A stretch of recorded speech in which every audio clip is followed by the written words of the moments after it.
திருச்சிற்றம்பலம். ஸ்ரீ பரஞ்சோதி முனிவர் அருளிய திருவிளையாடல் புராணம் பாகம் 346.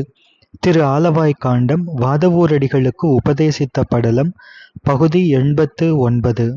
ஷோடச உபசாரங்களிலே தூபதீபம் ஆச்சமனம் அர்க்கியம் கொடுத்து நெய்வேத்தியம் பானீயம் என்பவைகளை சமர்ப்பிக்க வேண்டும். நெய்வேத்தியம் சிவபெருமானுக்கு தத்புருஷ முகத்தில் மிருகமுத்திரையினால் நிவேதித்தல் முறைமை ஆகும். ஈசானம் முதலிய பிரம்மாங்கங்களுக்கு அன்னம் முதலியவற்றை தனித்தனியே பாத்திரங்களில் படைத்து நிவேதிக்க அல்லது ஓரோர் பாத்திரத்தில் படைத்து நிவேதிக்க. தத்போதத்தை நைவேத்தியமாக ஒப்பித்தலே இதனுடைய பாவனை ஆகும்.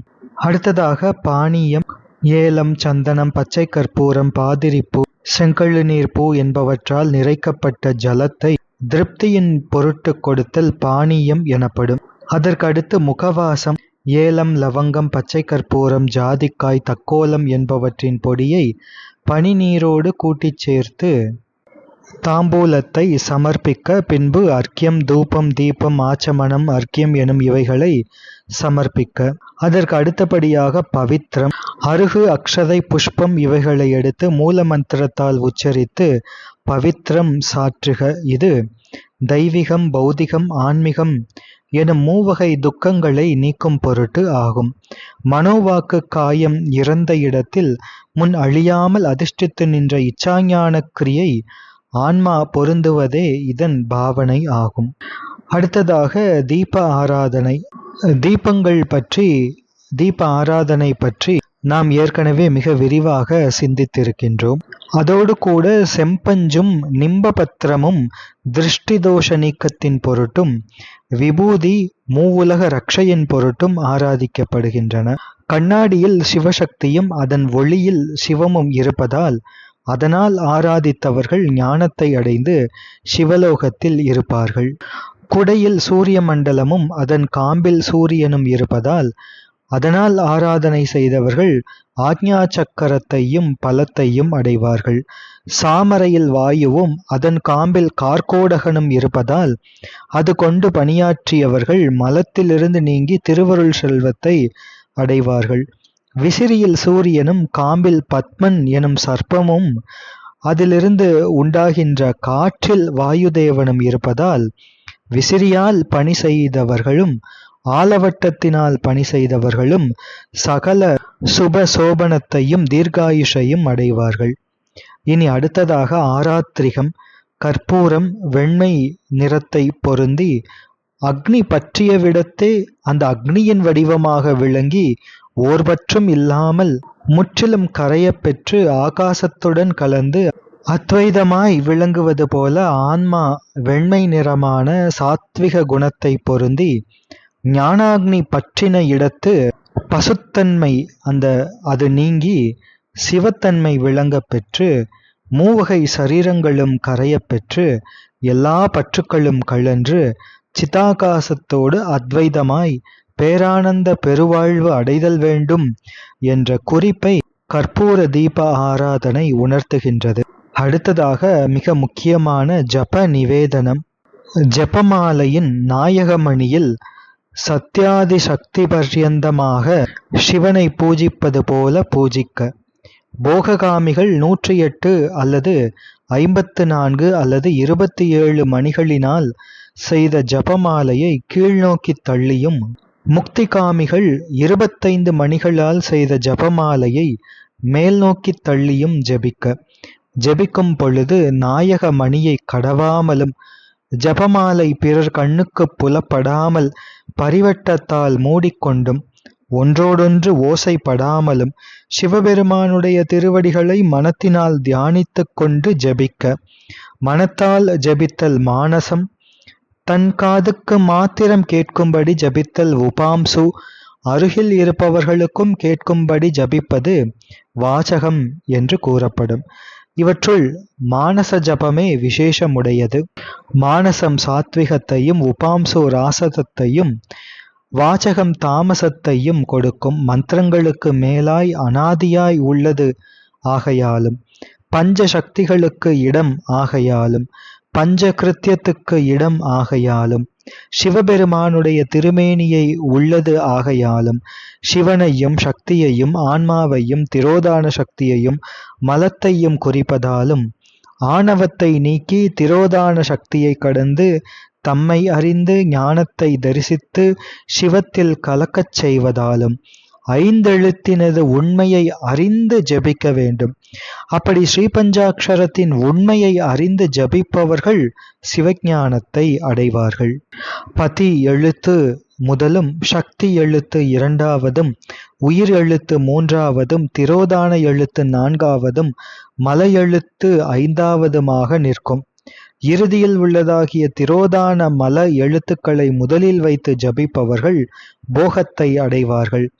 இவ்வெழுத்தை அறிவு வழியாக பார்த்து சிவனாலே சக்தியும் சக்தியினாலே ஆன்மாவும் ஆன்மாவை பற்றி போகத்தை காட்டும் திரோதானமும் அத்திரோதானத்தால் இயக்கப்படும் மலமும் என்று அறிந்து ஜபிப்பவர்கள் மோட்சத்தை அடைவார்கள்.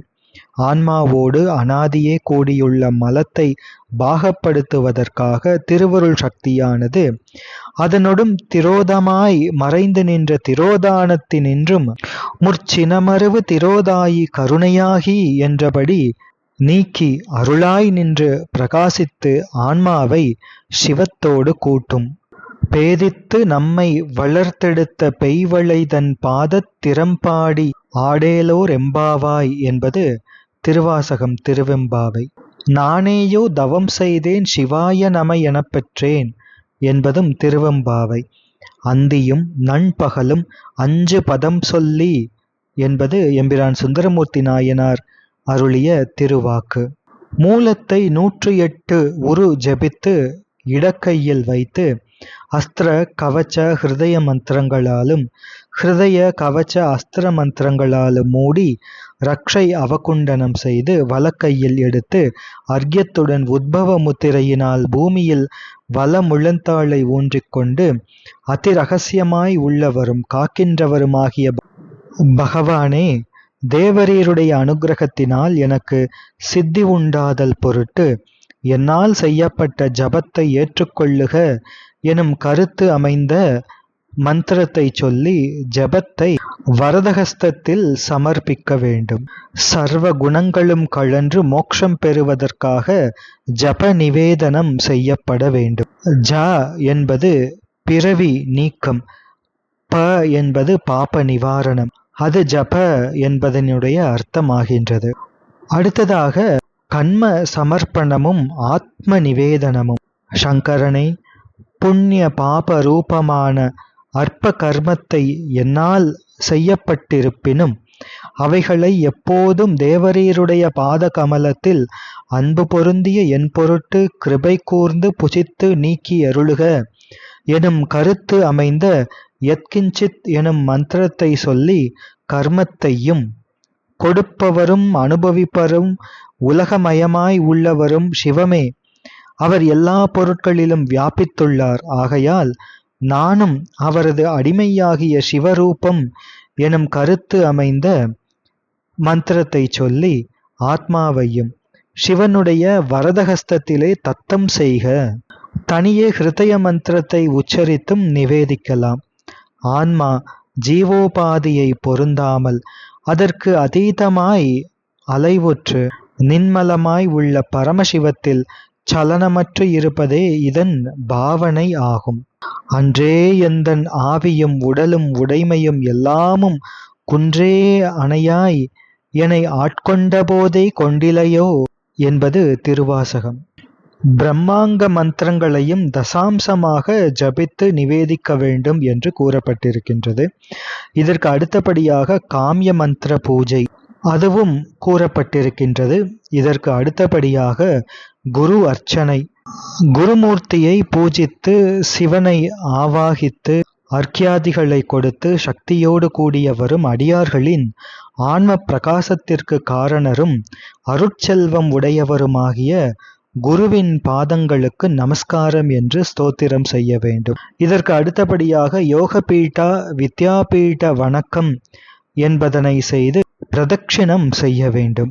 அடியின் மேல் அடி வைத்துக் கொண்டும் கைகளை கூப்பிக்கொண்டும் வாயினால் சிவநாமங்களை உச்சரித்துக் கொண்டும் மனத்தால் சிவ தியானம் செய்து கொண்டும் இவ்விதம் மனம் வாக்கு காயங்களை ஒருவழிப்படுத்திக் கொண்டு 3 முறை பிரதட்சிணம் செய்ய வேண்டும். முதற்கால பூஜையில் செய்யப்படும் பிரதட்சிணத்தினால் ஆணவமல நீக்கமும், 2ஆம் கால பூஜையில் செய்யப்படும் பிரதட்சிணத்தினால் திருவருள் செல்வத்தையும், 3ஆம் கால பூஜையில் செய்யப்படும் பிரதட்சிணத்தினால் சகல பாப நிவாரணத்தையும், 4ஆம் கால பூஜையில் செய்யப்படும் பிரதட்சிணத்தினால் முக்தியையும் அடைவார்கள். மன அன்போடு சிவபெருமானை பிரதட்சிணம் செய்யும் அன்பர்கள் ஆணவ மலத்தின் சேனைகளாகிய கோபம் முதலியவற்றிலிருந்து நீங்கி மல நிவாரணமாகி அருட்செல்வம் கைகூட பெற்று மோட்சத்தை அடைவார்கள். பிரதட்சிணம் என்பதிலே பிர என்பது கோபம் முதலியவற்றின் நீக்கம், த என்பது மோக்ஷ சித்தி, க்ஷி என்பது மல நிவாரணம், நம் என்பது திருவருட்செல்வ பேறு என்று பிரதட்சிணம் என்பதனுடைய அர்த்தம் சொல்லப்படுகின்றது. பூஜாந்தியில் பூஜையின் நிறைவில் பிரதட்சிணம் செய்யாதவன் சிவபூஜையினால் எய்தும் பலத்தை அடையமாட்டான். அவன் விடம்பன் எனப்படுவான். அருள் வாயிலாக சிவபெருமானோடு யாண்டும் வியாபித்தல் என்பது பிரதட்சிணத்தின் பாவனை ஆகும். அடுத்தபடியாக நமஸ்காரம். நமஸ்காரம் என்பது அஷ்டாங்கம், பஞ்சாங்கம், திரையங்கம், ஏகாங்கம் என்று 4 வகைப்படும். ஆண்களுக்கு அஷ்டாங்க நமஸ்காரமும் பெண்களுக்கு பஞ்சாங்க நமஸ்காரமும் உரியது. திரையங்கமும் ஏகாங்கமும் இருவருக்கும் பொதுவானது. சிரஸ், கைகள், காதுகள், மோவாய், புஜங்கள் எனும் 8 அவயவங்களும் நிலத்தில் படியும்படி வணங்குவது அஷ்டாங்க நமஸ்காரம். சிரஸ், கைகள், முழந்தாள்கள் எனும் 5 உறுப்புகளும் நிலத்தில் படியும்படி வணங்குவது பஞ்சாங்க நமஸ்காரம். சிரசில் கைகளை கூப்பி வணங்குவது திரையங்க நமஸ்காரம். சிரசை தாழ்த்தி நிற்றல் ஏகாங்க நமஸ்காரம். பிரம்ம விஷ்ணுக்களது தொழிலையும் அவர்கள் அதிஷ்டிக்கும் ஞான கிரியைகளையும் தத்போதம் எனும் அதிகாரத்தையும் நீங்கி நதியானது சமுத்திரத்தோடு சேர்ந்து சமரசமாயிருத்தல் போல ஆன்மா சிவத்தோடு சேர்ந்து அத்வைதமுற்று இருப்பதே நமஸ்காரத்தின் பாவனை ஆகும். இதற்கு அடுத்தபடியாக த்விகால பூஜை சொல்லப்பட்டிருக்கின்றது.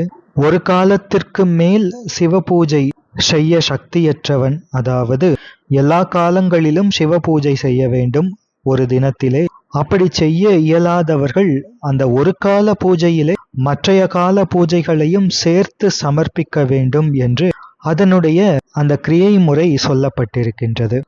இனி அக்னிகாரியம். அக்னிகாரியம் செய்ய அதிகாரமில்லாதவர்கள் எவ்வாறு பூஜித்து சமர்ப்பிக்க வேண்டும்? அக்னிகாரியம் செய்ய அதிகாரம் இருந்தும் திரவியங்களை சேகரிக்க சக்தியற்றவர் ஹோமம் செய்யும் கணக்கிலிருந்து 10 மடங்கு கூட்டி ஜபித்து நிவேதிக்க வேண்டும் என்று அந்த விதிமுறையும் சொல்லப்பட்டிருக்கின்றது. நித்யா அக்னிகாரியம் செய்பவன் அக்னியை பூஜித்து பிரம்மாதிகளையும் பூஜித்து அக்னியின் ஹிருதய கமலத்தில் சிவபெருமானை சாங்கமாக பூஜித்து நைவேத்திய சமயத்தில் மூல மந்திரத்தாலும் அதன் தசாம்சம் பிரம்மாங்க மந்திரங்களாலும் ஹோமம் செய்து பூர்ணாகுதி செய்க. ஆச்சன, சந்தன, தாம்பூலாதிகள் சமர்ப்பித்து பஸ்மவந்தனம் செய்து அஷ்டபுஷ்பங்களால் அர்ச்சித்து பராமுகார்கியம் கொடுத்து சிவமூர்த்தியில் சம்யோகிக்க, பின்பு பூராதி ஹோமம் செய்து பிரம்மா முதலியோருக்கு பலி கொடுத்து அக்னியை நமஸ்கரித்து என்னால் செய்யப்பட்ட ஹோமத்தை ஏற்று சந்தோஷமடைக என்று பிரார்த்தித்து அந்தர்பலி பகிர்பலியும் கொடுத்து இவைகளை தன் ஹிருதயத்திலே ஒடுக்கி ஸ்தோத்திரம் செய்து நமஸ்கரிக்க என்று அக்னிகாரியத்தின் விதிமுறைகள் மிக விரிவாக சொல்லப்பட்டிருக்கின்றன. அதோடு சைவ பூஷணத்திலே வைதிக அக்னியை தியானிக்கும் முறை, சிவாக்னியை தியானிக்கும் முறை இவையெல்லாம் கூறப்பட்டிருக்கின்றன. பிரதிஷ்டா காலத்தில் விருத்த ரூபமாகவும், உற்சவ காலத்தில் யவ்வன ரூபமாகவும், தீக்ஷா காலத்தில் பால ரூபமாகவும் அக்னியை பாவிக்க வேண்டும். ஹோமம் செய்வதற்குரிய முத்திரையை கூறுகின்றார். அதன்பின் ஹோம திரவியங்களை கொண்டு ஹோமம் செய்யும் முறைமையை கூறுகின்றார். சைவ பூஷணத்திலே சகல ஹோம திரவியங்களையும் ஹோமத்தில் உபயோகிக்கும் முறைமை கூறப்பட்டிருக்கின்றது. சம்பா நெல், அரிசி, பயர், உளுந்து, கடலை, துவரை, அவரை, கடுகு, கொள்ளு முதலியவற்றை 5 விரல்களால் ஆகுதி செய்ய வேண்டும். எள்ளை மிருகி முத்திரையினாலும் தயிரை குவித்த கையினாலும் ஆகுதி செய்ய வேண்டும். பொரியை ஒரு பிடியால் ஹோமம் செய்ய வேண்டும். பாயசம், பால், தேன் முதலிய திரவகத் திரவியங்கள் அனைத்தையும் சுருவம் எனும் பாத்திரம் எவ்வளவு கொள்ளுமோ அவ்வளவு பிரமாணம் சுருவத்தாலும், இன்னும் ஏனைய தின்னும் பொருள்கள் அவை எவ்விதம் இருக்குமோ அவ்விதமே ஒரு பல பிரமாணம் பார்வாக்களாலும், அன்னத்தை ஒரு கவள அளவாகவும், பழவகை அனைத்தையும் 4 ஆங்குல அளவாகவும், கிழங்கு வகை அனைத்தையும் முஷ்டி பிரமாணமாகவும், பணியார வகைகள் அனைத்தையும் சிறிதாக துண்டு செய்தும், சந்தனத்தை கடலை அளவாகவும், வெல்லம், குங்கிலியம் முதலானவற்றை இலந்தைப்பழ விரை அளவாகவும் ஹோமம் செய்ய வேண்டும். நெய்யை ஒரு களஞ்சி அளவாகவும், சமித்து, கரும்பு, விறகு, கொடி எனும் இவற்றை ஒரு ஜான் அளவாக பதாக முத்திரையினாலும் ஹோமம் செய்ய வேண்டும். அன்னம் முதலியவற்றை சங்க முத்திரையினால் ஹோமம் செய்ய வேண்டும் என்று கூறி ஹோமம் செய்வதால் உண்டாகும் பலனையும் கூறுகின்றார். பாலினால் ஹோமம் செய்தால் பசுக்கள் உண்டாகும். பசுவின் நெய்யால் ஹோமம் செய்தால் மகத்தான ஐஸ்வர்யம் உண்டாகும். சர்க்கரையால் ஹோமம் செய்தால் கீர்த்தி உண்டாகும். தயிரினால் விருத்தியுண்டாகும். அன்னத்தினால் வசியமும் திவ்யானம் முதலிய சுகபோஜனமும் உண்டாகும். பொரியினால் ஹோமம் செய்தால் கீர்த்தியை தரும். எள்ளும் அரிசியும் கலந்து செய்தால் அதிக தனம் உண்டாகும். தேன் நினைத்த காரியம் சித்தி. குங்குமப்பூ திவ்ய வஸ்திரம். வெள்ளை வெற்றிலையால் பாக்கால் ஹோமம் செய்தால் நல்ல ரூபமும் கவிதையும் உண்டாகும். தாமரை புஷ்பம் ராஜவசியம். நீலோத்பல புஷ்பம் ராஜஸ்திரீ வசியம். ஆம்பல் பூ ஹோமம் மந்திரி வசியம். அரசின் சமித்து முதலியவற்றால் ஹோமம் செய்தால் பிராமணர் முதலியவர்கள் வசியமாவார்கள். வரல் வஞ்சியினால் ஹோமம் செய்தால் மழை விட்டு போகும். நீர் வஞ்சியினால் ஹோமம் செய்தால் மழை உண்டாகும். புத்தள்ளி முதலியவற்றால் ஹோமம் செய்தால் எல்லாம் வசியமாகும். ஹோம திரவியம் 18. அவை விறகு, நெய், பால், தயிர், துவரை, பொரி, கடுகு, சமித்து, பயர், பணியாரம், வெல்லம், பொரிமா, தேன், குழைச்சென்னல், உளுந்து, சம்பானெல், எள்ளு, சருவாகிய அமுது என்பன. இது தவிர ஏனைய பதார்த்தங்களும் ஹோமத்திற்கு ஆகும். குண்டத்தில் அக்னி இலக்கணம் 6 வகையாக கூறப்படும். அவை வர்ணம், சப்தம், கந்தம், ஜுவாலை, தூமம், ஈரணம் என்பன. அதிலே வர்ணம் ஆகிய நிறம் 11 வகைப்படும். சப்தம் 5 வகைப்படும். கந்தமாகிய பரிமளம் 13 வகைப்படும். சிகையாகிய ஜுவாலை 5 வகைப்படும். தூமமாகிய புகை 4 வகைப்படும். ஈரணமாகிய கதிபேதம் 12 வகைப்படும். ஆக இவ்வாறு அக்னி லட்சணம் 50 வகைப்படும்.